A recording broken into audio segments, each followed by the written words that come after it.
अच्छा अदनान भाई, आपका दीगर मुल्कों में ख़ास तौर पे सऊदीया में बिजनेस मैनेजमेंट के हवाले से एक तवील तजर्बा है।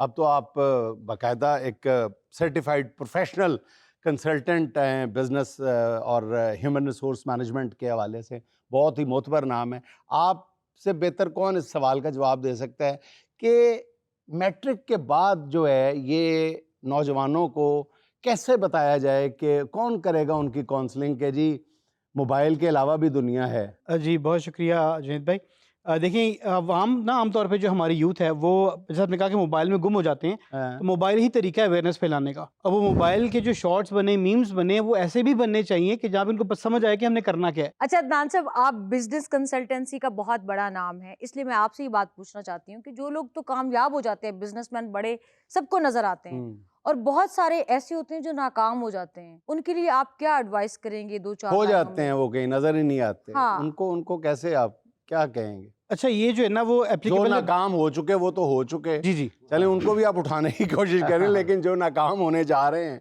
हाँ। उनको आप उस नाकामी के कुएं में गिरने से कैसे बचा सकते हैं? देखिए एक जो है ना इम्पोर्टेंट बात कि जो लोग नाकाम हो चुके या जो हो रहे हैं, इसमें एज की कोई कैद नहीं है। और बिल्कुल बिजनेस हो या वो उनकी जॉब हो या कैरियर हो, कुछ भी हो, इवन तालीम हो। कुछ अनफॉर्चुनेट इवेंट भी हुए हमारे बच्चों के हवाले से हाँ। कि तो हमें करना ये है कि हमें, मैं I use the word crazy busy और even now super crazy busy. भाई इतने बिजी हो जाओ कि आपके पास नेगेटिविटी का टाइम ही ना हो। अच्छा उसमें अगर आप फेल हो गए ना तो आप दोबारा कोशिश करें, कोई नई चीज ट्राई करें। मुझे 4 साल हुए किताब लिखते हुए, हाँ। तो और ये कोई 10-12 साल पहले मैंने शुरू कर दी थी और अभी भी उसमें कुछ 7 टाइटल हैं। तो ख्याल ये आया कि यार 7 टाइटल अच्छा हैं। मैं अपने व्यूअर्स को बताता चलूं कि अदनान भाई ने एक बड़ी जबरदस्त किताब लिखी हुई है, happiness a way of life. तो ये 300-400 सफ़ात पर मुश्तमिल किताब है। हालांकि हैप्पीनेस, खुशी जो है, ये इतनी मोटी किताब लिखने की बजाय अदनान भाई अगर एक जुमला लिख देते, शादी ना करना यारो, तो भी बात बन जाती। मेरी 2 हैं सर। आपकी इसीलिए, और फिर भी आपने ये किताब लिखी है, खुशी कैसे? बेगमात के लिए लिखी है, खुश अच्छा, रहा भगवान करें। के लिए लिखी है। नहीं तो आप खुश हैं अब 2 के बाद? वो खुश हैं जिनके लिए किताब लिखी है।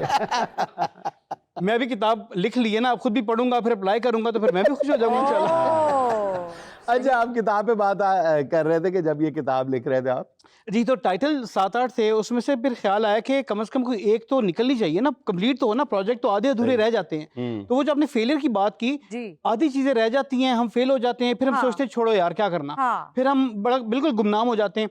तो कोशिश करनी है, कोई एक चीज पकड़ें, कंप्लीट करें, फिर कुछ दूसरी चीज पकड़ लें।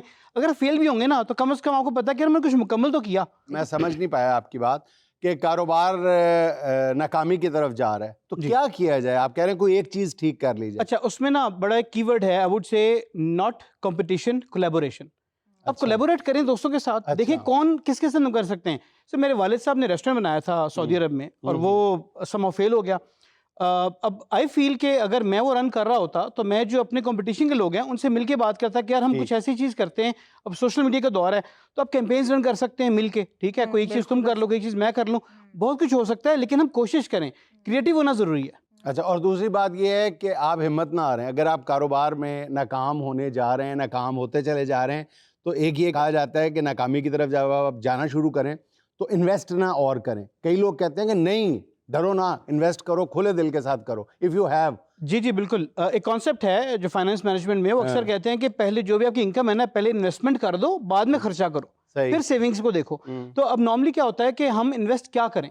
बहुत से लोग हैं वो इसलिए वो सोचते हैं हम कैसे बिजनेस करें, पैसा नहीं है। सिर्फ पैसा इन्वेस्ट नहीं करना, आपका टाइम बहुत कीमती है, टाइम पैसे से ज्यादा कीमती है। तो आप अपना टाइम इन्वेस्ट करें। आप देखें कहाँ पे क्या कर सकते हैं। बुक में ना एक ट्री की एनालॉजी मैंने दी है, दरख्त की। कि अगर आपने घना दरख्त बनना है तो दरख्त में जो घना पत्ते हैं ना, वो है आपकी खुशियां, और उसमें जो तना है वो है आपके सक्सेस बेस्ड ऑन ऑब्जेक्टिव, ठीक है। उसके बाद जो जड़ें हैं ना आपकी, वो आपकी डिपेंडेंसीज हैं। आपकी जिंदगी में जो यार दोस्त हैं, जो आपके आसपास माहौल है, जो आपका ऑर्गेनाइजेशन कल्चर है, जहाँ पे आप बैठे हुए हैं, बुरे दोस्त हैं वो जड़ से काट दें। बुरे दोस्त जो मतलब कारोबार जैसे ही आपका चलता है तो कहते हैं यार 10 लाख उधार दे दे। मुस्तकिल उधार दे, वापस भी नहीं मिलना। वो भी होते हैं जिनसे आपको बुरी आदतें भी पड़ सकती है, आपका टाइम वेस्ट होता है। हाँ बिल्कुल बिल्कुल बिल्कुल। देखें एक जो चीज़ हमने समझनी है ना, जब हम बिजनेस की बात करते हैं, हम कैरियर की बात करते हैं, यूथ की बात करते हैं, और इवन विदाउट कैरियर हाउस वाइफ्स हैं, वो बिजनेस तो नहीं कर रही, आप कैसे एक दूसरे की जिंदगी में वैल्यू ऐड कर रहे हैं, ये बहुत जरूरी है। हमें खुद को समझना है और ये फिर बाद में अप्लाई करना है। अच्छा अदनान भाई, आपके करियर में एक बहुत अहम संग मील है विजिबल सीईओ। इसके बारे में हमें बताएं, हम जानना चाहते हैं। सारे हम मजदूर लोग भी जानना चाहते हैं, सिर्फ सीईओज नहीं जानना चाहते। कॉन्सेप्ट है जो दिखता है वो बिकता है। आज के ज़माने में हमारे प्रोफेशनल्स दिख ही नहीं रहे। अब बहुत ज़बरदस्त काबिल लोग हैं, कम्युनिकेशन नहीं आती। भाई वो जॉब आ जाएगी तो हम कर लेंगे, या वो लिंक्डइन पर अप्लाई कर रहे हैं या मल्टीपल जगह पर अप्लाई कर रहे हैं। जब आप कैमरे पे नहीं आ रहे, यूट्यूब पे नहीं आ रहे, कहीं दिख नहीं रहे, कहीं बात नहीं कर रहे, आपको जॉब कहाँ से मिलेगी? तो उस कॉन्सेप्ट बेस के ऊपर हमने वीसीओ बनाया है। विजिबल सीईओ एक कंपटीशन बेस्ड ऐप है। अच्छा। आपने वीकली बेसिस पे कुछ टास्क कंप्लीट करने हैं, आधे घंटे घंटे के टास्क हैं ज़्यादा से ज़्यादा। और ये भी normally mobile use, social media वगैरह पे। और मंथली कैश प्राइस है, फिर इसका क्वार्टरली है, फिर ईयरली कैश प्राइस है। तो लेवल्स हैं, आप मैनेजर बनेंगे, फिर आप डायरेक्टर बनेंगे, फिर आप सीएक्सओ बनेंगे, फाइनली आप फिर सीईओ बनेंगे। और डिमोशन प्रमोशन होंगे पॉइंट बेस। और जब आप सीईओ बनेंगे 27 दिसंबर के खत्म होगा, 28 को अनाउंस हो जाएगा। जो टॉप स्कोरर रहेगा, जो टॉप पे सीईओ रहेगा, उसको 1 लाख रियाल इनाम मिलेगा। हमारी ये सीईओ होना जरूरी है। इसके लिए ऐप में सीईओ बनना जरूरी है। जो ऑलरेडी है वो नहीं, नए बनेंगे। अच्छा, इसमें कमाल ये है ना जुनैद भाई, देखें बहुत ज्यादा लोग ना समझते हैं कि हम कैसे लीडर बन सकते हैं, हम कैसे ऊपर आ सकते हैं। अब जरूरी नहीं है कि पोजीशन बेस ही लीडर बने। हाँ। आपके अपने स्किल्स भी हैं, आपकी अपनी कम्युनिकेशन है, 100 तरह के तरीके हैं। जो बंदा यहाँ पे सेट डिजाइन कर रहा है वो अपनी फील्ड में माहिर है, मैं नहीं कर सकता उस तरह, तो वो भी लीडर है। अच्छा अदनान साहब, मेरा आपसे बड़ा सिंपल सा सवाल है कि हमारे बहुत सारे नौजवान हैं जो 35-40 लाख रुपए लगा के और डंकियां लगा के बाहर जा रहे हैं। तो क्या इतने पैसों में वो यहाँ पाकिस्तान में कोई अच्छा बिजनेस नहीं कर सकते? जी कर सकते हैं। हाँ। देखें ऑप्शन ना जिंदगी में बहुत है, डिपेंड करता है कि हम कितने रेडी हैं उन अपॉर्चुनिटीज को अवेल करने के लिए। ठीक है, बिल्कुल। तो ये मैं तो हर जगह पे रिकमेंड करता हूँ कि भाई आप जहाँ पे भी जाएं लीगल जाएं, और आपके डॉक्यूमेंट्स पूरे होने चाहिए। क्योंकि अगर डॉक्यूमेंट्स पूरे नहीं है, लाइसेंस नहीं बन रहा या पैसे देके बनवाना पड़ रहा है, तो वो लॉस है, नुकसान है। ये बाहर जाने वाला फिनोमेना ये भी बहुत ज्यादा डिबेटेबल हो गया हुआ है कि हमारे जो स्किल्ड बंदे हैं, हमारे जो तालीम याफ्ता प्रोफेशनल्स हैं, वो बड़ी तादाद में बाहर जाने पे मजबूर हो गए हैं। कुछ लोग जो इस शोबे से वाबस्ता हैं वो कहते हैं कि जी ये तो नेमत है कि आपके लोग धड़ाधड़ बाहर जा रहे हैं, बाहर से ज़र्रे मुबादला भेजते हैं। दूसरी तरफ जो दलाइल हैं वो भी इससे कहीं ज़्यादा भारी हैं। वो कहते हैं बाबा आपका जो प्रोफेशनल माइंड है वो इस तेज़ी से बाहर जा रहा है, आपका मुल्क भांज होता जा रहा है, और आपके मुल्क से ट्रेंड होने वाले, आपके मुल्क में रह के तालीम हासिल करने वाले, प्रोफेशनल बनने वाले बाहर के मुल्कों को जाके सर्व कर रहे हैं। बेशक वो पैसे भेज रहे हैं, तो ये ब्रेन ड्रेन है। कोई कहता नहीं जी ब्रेन ड्रेन क्या होता है, पैसे आने चाहिए, मुल्क में पैसे आ रहे हैं। आप किस नुक्ता नज़र के हामी हैं? मैं इस चीज़ को ऐसे देखता हूँ कि एक तो आपका रिस्क तो है ही है, जो आपको जहाँ मर्जी ले जाए।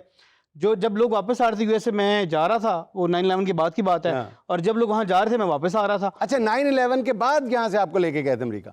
जी मैं खुद गया था, लेकिन नहीं गए थे। मेरा मतलब है 9/11 के बाद आप गए थे? जी बिल्कुल। अच्छा। वेल मैं पहले गया था, वो बीच में वीज़ा रिन्यू करना होता है, तो उसके लिए डिले हो गया। तो उसके बाद वो जब लोगों को वापस भेज रहे थे तब मुझे लेके गए। ठीक है ना, जैसे आपने कहा। तो देखिए इसमें क्या है ना कि जब हम रिस्क की बात करते हैं ना, और अपने स्किल्स की बात करते हैं, बाहर जाना मसला नहीं है, लेकिन आपका ऑब्जेक्टिव क्या है, आपने कितनी देर के लिए जाना है। बाहर निकलने का मतलब है कि मोस्ट लाइकली वापसी नहीं है। वापसी नहीं। देखिए मैंने कोई 4-5 साल पहले हम बैठे हुए थे, मेरी वालदा थी, बेगमात थी, तो मैंने ना वो बोर्ड के ऊपर कुछ कैलकुलेट कर रहा था। मैंने कहा जी क्या रवानी में और कितनी आसानी से आप कह गए हैं, मुझे तो लम्हे भर को यकीन नहीं आया।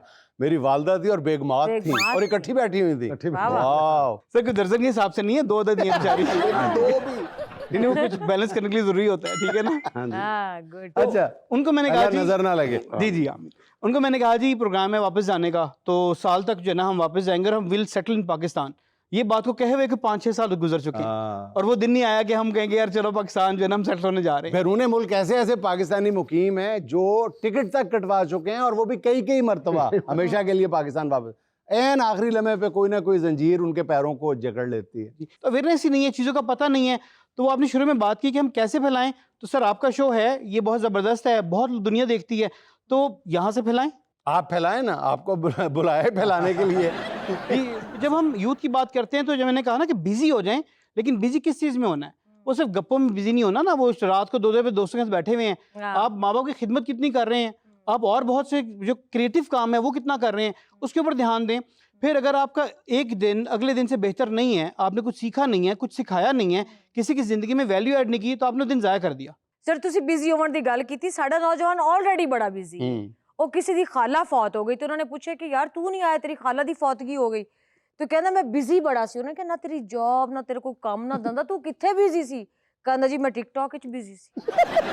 इस तो ज्यादा तो नहीं ना हो सकता कुछ। इसमें जुनेद भाई देखें पता है क्या है, बिजी होना मसला वही हमने की कि अब बिजी हैं लेकिन अब कहाँ बिजी हैं। अच्छा टिकटॉक हो गया, ये सोशल मीडिया भी कोई मसला नहीं है, लेकिन आप उसमें भी क्या कर रहे हैं? हाँ आपकी बेसिक्स, आपका स्कोप जो है ना, आपकी बाउंड्री वो आपने बनानी है कि भाई मेरी बाउंड्री क्या है, और उस बाउंड्री में रहते हुए जो मर्जी काम करें।